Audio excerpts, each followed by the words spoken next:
Hi, Jenna. Welcome to the Purpose Show. Thanks for having me, Allie. Yeah, thank you so much for taking time to be here. Okay, so we're just going to dive right in because I've got a load of questions for you from my Instagram audience. And some of them are just, I really am curious to hear your answers. Yeah. So you talk about a lot of things, but we're here to talk about body image, really just kind of self-love and getting over that self-consciousness. I think that especially circulates around this summer season. Okay, you have said that you've struggled your whole life with your weight and insecurities surrounding that. And I know myself and many of our listeners can definitely relate. Can you tell us a little bit about what exactly that has looked like for you over the years? hmm Yeah. So when I was 3 years old, I started as a gymnast, and my entire childhood was wrapped up in the sport of gymnastics. And so, unlike normal girls, I would go to school and then I'd get picked up off the bus and I'd go practice until 8:30 at night. And I mean, we were really in it. Like, it was intense and it was amazing. And it was probably my best memories ever. And so, growing up, I was a very structured girl. I worked during lunch to get my homework done because we didn't have time to do it at the gym. I ate my meals at the gym, and that gymnastics group was like my family. And so from a very early age, I was very aware of bodies because here we are in these Lycra leotards every single day, being told to point our toes and suck in our guts, and we're tiny. We're just these tiny little humans. And so when I was about 15, I had a bunch of foot injuries while being a gymnast that sidelined me. And it was like my body just caught up to all of the years of working out. And so while I was in a cast, like, I gained weight, I got boobs, I got hips. And I went back to the gym after I had healed, and suddenly my feet could touch the floor from the balance beam. And I realized, like, I had grown a lot in a very short amount of time. And so I remember being a kid and really just watching the way that my mom ate. She did Weight Watchers all the time, where she would cook our family a dinner, but then she would just eat a little bowl of cottage cheese, and realizing that, like, we as women are supposed to be different. We're not supposed to eat the way other people eat. And it was never intentional. My mom is amazing. But seeing her constantly on a diet kind of created this idea that, like, we need to be dieting. And so when I caught up with my body, got boobs, got hips, got my period finally when I was 16 and a half, I realized, like, holy crap, like, I need to control my body. I want to be skinny again. I want to get back. And so following my gymnastics career, I became a diver. I dove through all 4 years of college. So again, I was stuck in spandex every single day of my life with my body on display. And going to college, I gained a lot of weight, and it just was such a struggle. And so looking through the last 10 years of my life, I believe that lie that you have to shed for the wedding. I was so tiny on my wedding day. I remember barely eating before it. Mm-hmm. And then just being so excited about my honeymoon because I could eat again. And just looking at a lot of these unhealthy behaviors that really followed me into my 20s. And I think that when you're a kid, you're like, someday I'm going to figure this out, and this is going to be normal, and I'm not going to be dieting, and I'm not going to have disordered eating. But I think that as women, it follows us as long as we let it. And so when we were married for about 5 years, we decided we wanted to start a family. And that kind of really started my journey with my body, because we suffered through 2 miscarriages in 2 years. And so I hated my body. Like, I was so mad. I was blaming myself for the loss. I thought I did something wrong. Mm-hmm. And that was when I really disconnected from my body intentionally, because it didn't feel like home anymore. And so the last 2 years have been so hard, but they've also been probably the most healing years, because I've really had to pursue that relationship and what it looks like. And I've decided to share that journey with the world, which, for better or for worse, has been an adventure, and something that I feel like is never a destination that I'll reach, but something I'm working towards. Yeah, I love that about you. And we were talking a little before we recorded about just some of the comments and messages that we see, and knowing that for over nothing, over throw Mm-hmm. pillows, it's like, okay, what is going to happen if I share this thing, this big controversial thing I'm going through. So I respect you for that so much. Thank you. And also, I just wanted to say, when you were talking about disconnecting from your body intentionally, I love that you, I guess, admitted that, because for my own self, I've had miscarriages as well. But with my children being born, they all, no matter how much I tried, I did so many things to try to have natural deliveries, and I ended up with cesareans for all 4 of them. And so there's this war that you may find soon that is like this war of womanhood and strength, that I did it and it was so beautiful and empowering, and I'm just kind of here like, okay. And so I really beat myself up for not being able to, I mean, getting sawed in half is it's hard too. Right. But it was like I beat myself, and I definitely disconnected from my body from that after the 3rd time as well. And just really, I got depressed. I really had a hard time with what my body had failed, and it felt like it betrayed me. And so I feel like that's kind of in the same wheelhouse as what you were describing. Yeah. What's wrong with me if you're not gonna, do what you're supposed to do? And I just don't know. I don't know how to be. And same thing. I stopped taking care of myself. I just didn't care anymore. And then recently, over the last maybe couple of years, it's been this journey of, well, what would happen if I accepted my body and loved it, and took good care of it, and instead of worrying and obsessing? And I just love that that's, you exude that. And I just love that. So you really recently went viral for your Instagram post, which I understand that I'm sure almost tired of talking about it. No. But how you're, being married to this super muscular, fit, health conscious hubby of yours, and that for a while enhanced your insecurities in a lot of ways. So can you tell us a little bit about that part and kind of how you've overcome those thoughts and where you're at now? Yeah. So my husband is awesome. He's so freaking handsome. And we've been together for the last 10 years. So the crazy thing that I think of is, like, we met in our teens and now we're 30, and to see the different journeys we've been on both together and separately has just been crazy.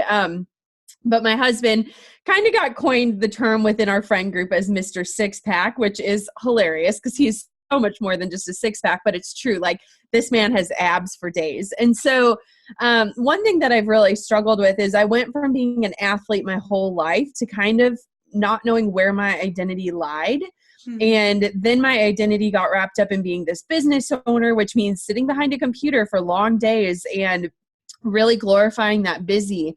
And I look at my husband and the way that he treats his body, the way that he works out, the way that he prioritizes, and I don't have that strength. Like, I will not eat a kale smoothie for breakfast, no matter what you put in it. And so I've always felt this guilt around it because he is just so routinized and so clear on what he wants and what he does. And I feel like I'm that way with my business, but I'm not that way with my health. And so when you put your life out there, and for us, we are in Hawaii part of the year, living in swimsuits, I write this narrative in my head that, like, you are not worthy to be with this man. Like, I tell myself that as we're walking along the beach, people are judging me and wondering what he sees in me. And these are all narratives that are not true. People probably don't even glance twice at us. But I think that all of us as women can relate that we're telling ourselves these stories that are the worst stories we've ever been told. And we're living in these narratives that are just cycling over and over and over again until we really believe that that's our truth. And so when a stranger slid into my DMs and kind of brought up that question of, like, why do you deserve a man that looks like that? It just brought everything back to me of, like, the story that I've been telling myself. And it tricked me into thinking, like, if she's thinking that, like, how many other people are thinking that? And so when I posted about it, I truthfully didn't think anything of it. Like, I like to call out the haters and just really shed some truth and, like, spread some grace for people that like to slide into DMs. And so it wasn't anything out of the ordinary, but what I think became of it is that so many women, whether we're telling ourselves that we're not worthy because of the amount of money he makes or the way he looks or the way that he provides or whatever that story is, we can all relate on some level of just not feeling worthy. And so going viral was the craziest experience of our lives. It was just something you cannot prepare for and cannot prepare for the aftermath of it. But all in all, we're really thankful that it was a positive story and like a positive look at marriage, because I think that our culture really needs it. Yeah. And I love too that you said this yourself, but it's so true that this is not, I feel like it's a sad state that we're in if this is something that will go viral. Newsworthy. That it's like, hey, look, they love each other. Yeah. Weird. Yeah. It's crazy. So, okay. I want to know how you would answer this question that came in when I polled everybody, which I love. And it was, how do we kind of find that balance between loving ourselves and our bodies and still keeping the motivation to be healthy and make positive changes? Because sometimes the fact is you just don't feel very good and you want to make those positive changes, but without getting like super down on ourselves. How do you kind of balance that? Yeah, I love this question because I think that one of the biggest misconceptions about body positivity is that you're content or complacent. And I don't think that body positivity is either of those things. And what I've worked so hard to do is to honor my body and to fuel it and to not punish it. And I think that for so long, I looked at working out as like this way to punish myself for the food I ate or for the exercise I didn't do. And I looked at food not as fuel, but either as a coping mechanism or a way to like hold myself back and prove that I have self-control. And so it was this really unbalanced relationship with both. And becoming kind of a figure in like the curvy world, which I'm a size 10, so I'm really not plus size and I'm really not that straight sized. I'm very in the middle. I want people to know, like, just because I'm in this place of being a curvy woman, like I am still working to be the healthiest version of myself. When we went through our fertility stuff, like I had to eliminate gluten from my diet. I had to watch caffeine. Like I had to make a lot of lifestyle changes, but when I was looking at them, it wasn't as a diet. It was like, how can I fuel my body in a way that actually gives me energy, and kind of changing all of that. And so I think that there is a way to love yourself just as you are, but I think deep down in our guts, we all know what the best version of ourselves would be, like what that homeostasis feels like, and when we feel most energized. And I think that we all need to move towards that and not a number on the scale or a number on our pant size. Yeah, absolutely. Oh, I love that. And I think too, like accepting your body for all that it's done for you, even if there have been, using quotes here, guys, failures or disappointments, like miscarriage and C-sections and things not going the way you wanted. Even health, even aside from having babies, health stuff. Just this feeling like I was diagnosed with PCOS when I was 17. And that was the first time I remember feeling like, well, this sucks. Like surgeries and needed things like that, just accepting and treating like, okay, how can I respond to what my body is telling me that it needs in a way that will fuel it and energize it instead of just hating on it. Absolutely. And it's so sad how natural that is though, how natural it is to go that way. Okay. So I think we understand like the idea of accepting your body for what it's done for you and loving it for that. But what does it look like to actually do that? Like to change that narrative and actually, I mean, it feels kind of funny. Like I almost think of it like affirmations. It feels kind of funny to stand there and I am beautiful. You look great, girl. And you're kind of like, there's pounds of cellulite. Like, how do I you actually do that? Yeah. Well, I think something that I struggle with in the body positivity movement is that people are trying to sell it. Like it's like this sweater you can buy and put on and suddenly you feel great. But for those of us who are being warriors in this, like it is choices every single day. It is struggle every single day. And to be honest, I think it's the hardest journey I've ever been on, harder than building a business or suffering loss. Like choosing to really figure out like what does coming home to my body look like, and then how do I choose that every day. And so even today I was on a walk with our dogs and I haven't been working out like I normally have. And I looked down at my legs and I was like, these legs are strong. Like they are carrying this.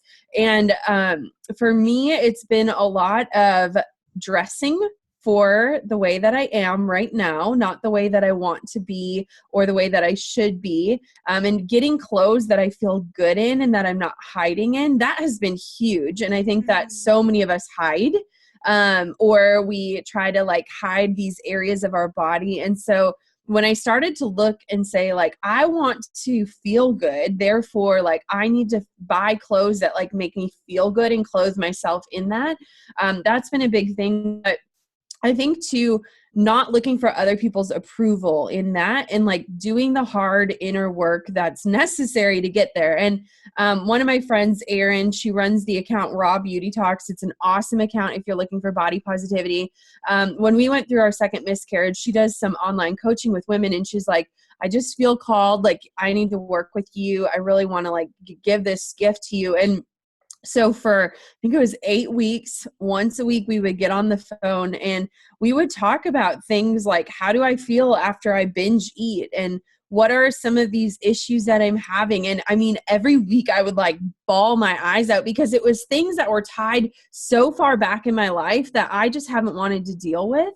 And so I think that with body positivity, it's not just like waking up one day and being like, I am perfect, I am whole, I am complete, but it's really looking at those limiting beliefs that we've had in our brain and paying attention to that dialogue that we're having with ourselves every single day. Even today, I like put on a bra, it was too tight, I like felt suffocated, and I was like, oh my God, like I can't do this. And I'm like, can I go braless? What's going to happen today? And so it's so funny because you have to retrain yourself and say, like, it's not because I'm fat, like this is my body, I just need to choose something better, and to change those conversations. But man, it is hard. And it is not something you can buy. And it is a choice that you need to dig into some of that hard stuff that you've buried in order to get to where you want to go. Yeah, absolutely. I've had a hard time with this. I wanted to just bring it up because I'm with you. Wouldn't do this with anyone else. But so I was raised very like Christian, modesty, modest is hottest was like the mantra. And, of course, I don't need to get into the whole thing. I see the value in that. And especially as a teenage girl and all of that. But I recently was like, there's this type of swimsuit that I have been wanting to wear so badly. And it's super cute. I bought one and I was like really not taking care of myself a while back. And I bought it in a size smaller because I know my normal, I'm not binge eating, but I'm also not like on a crazy diet sizes. And it fit. And I was so happy that I got there. And I was going to San Diego for a work trip. And I was like, I'm going to bring this suit and I'm going to do it. I'm going to put it on. I'm going to feel confident. And it was a one piece that kind of goes down to where like the upper midriff. And I was so excited and I felt so good in it. And I was like, I'm not going to worry about my thighs touching and rubbing. Like, I'm so excited. I felt so beautiful. And right away, like somebody did an Instagram story and I was in it and I got tagged. And then I immediately received a message from somebody and they said, I just want you to know that I'm unfollowing you because you're a fellow Christian and you are being so slutty and immodest and embarrassing. And I like went into myself like, oh my gosh. And I was going on Instagram to check something while I was out at the pool with my friend and I saw it there. And I just oh my gosh, it just broke me. And so I don't even know what my question is here, but what would you have to say about the way that women talk to each other and the way, like, I know that must have come from something in her, not about me, because you do you, like, leave me alone and just do it. If you don't like that, then don't wear it. Right. But it was like this shaming and the way she said it and the words she used were so cutting. And it really brought me down and I'm over it. I'm over it now. But at the time it just sliced me.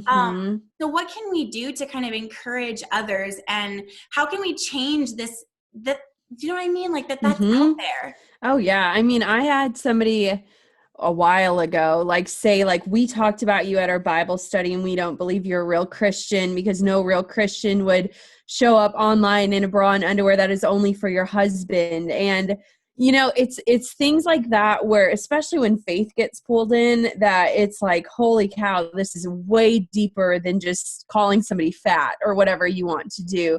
Right. But for me, it's been this journey of understanding that I have a very limited amount of energy and like, where can I put that? And it's so, people don't like talk about it, but you can get one bad comment in 1,000 good ones, and you will remember verbatim that bad comment for the rest of your life. Like, we remember things from our childhood, like we hold on to it. It's the way that our brain works because it's something we think we should fix. And so, like, especially going viral, like where my body's talked about, my marriage is talked about, my husband is talked about, like our lives are being talked about by people who don't know us, who don't follow us, who don't care about our mission.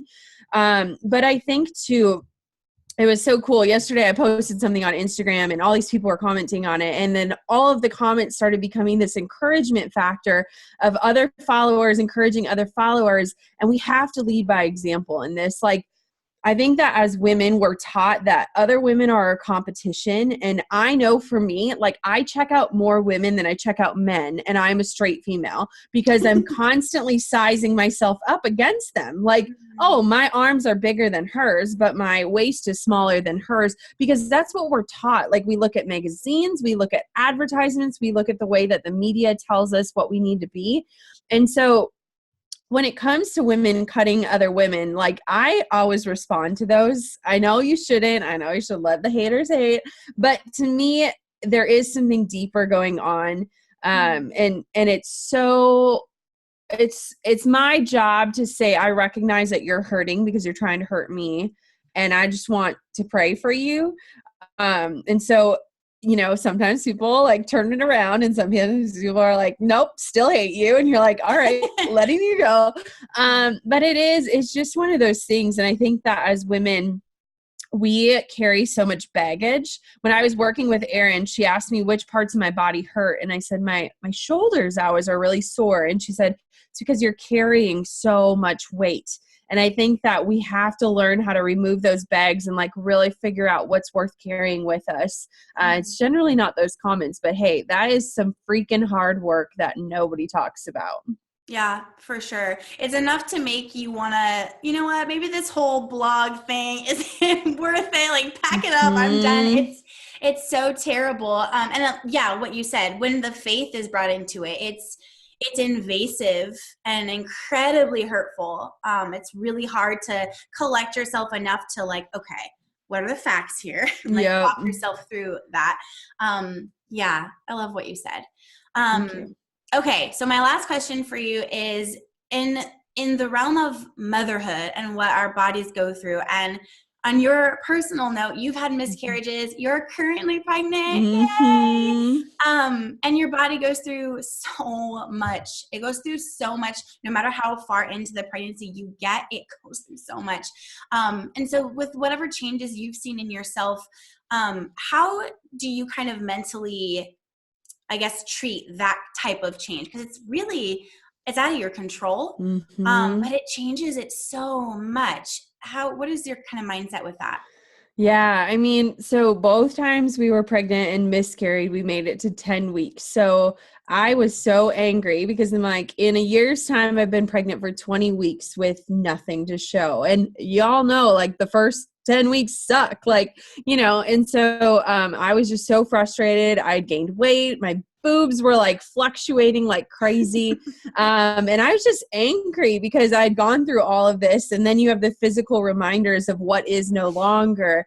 And so it was just this battle of like up and down and up and down. And now that we're pregnant again, and I have been so sick and so tired, it's been really hard. And the thing that drives me bananas about this is like, I am so thankful. Like, I am so thankful, but this has been hard. And as somebody who loves to go a million miles a minute, being forced to literally slow down to nothing has been a challenge. And so I am super thankful to be partnering with some different companies like Allie throughout my pregnancy to show the transformation that our bodies go through, but to talk about it, because already, I mean, my boobs are giant and it's changing everything, and my pants don't fit. And you go through these narratives in your head of like, do I really need to buy another size up? And what does this look like? And my body is never going to be the same, and it doesn't belong to me anymore.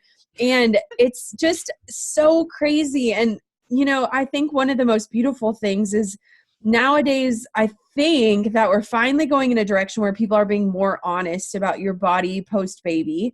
And there are some amazing celebrities leading the way, like Jessie James Decker. Like, that woman is awesome. Just posting her postpartum body and saying, this is what it looks like. This is what's going on. And there have been some campaigns that really walk through that. But I think it's just, as a woman, it's our greatest gift, and we recognize that, but it's also like we're being robbed of who we are and where our identity lies. And we're really being challenged. Like, can I love myself through this? Can I love my body through this? And knowing that my body will never be the same, can I still come home to it? And so I don't have the answers on that yet. I don't know. My belly button is getting stretched right now. I feel like I don't even know what it's going to look like after this whole ordeal is done. But I'm actually really excited to share this journey with women, and to just talk through it, because it's going to be a bumpy road, literally, with cellulite and all the things. But it is such a blessing. And I think that it's going to be another hard thing that we got to go through together. Yeah, for sure. And I think it's ridiculous that there's been just so many years, decades even, of hiding what happens after you have a baby. We can't do anything about it. You can rub lotions and coconut oil and all these things, and it doesn't matter. Right. I didn't have any of those kind of pregnancy things until my third, who ended up being the largest baby born in our state without pregnancy issues. Like, I had no diabetes or anything. He was 11 pounds. Oh my gosh. He was just, I remember coming to after the surgery and saying, why is there a toddler nursing on me? And my husband like cracked up, and he wrecked me. Yeah. I was wrecked. Just hanging skin from being stretched so far. I swore the whole time he was twins. Like, I'm telling you, they're wrong. There's another baby in there, and they're basically ones. Yeah. But I just like hanging skin, that mom pouch.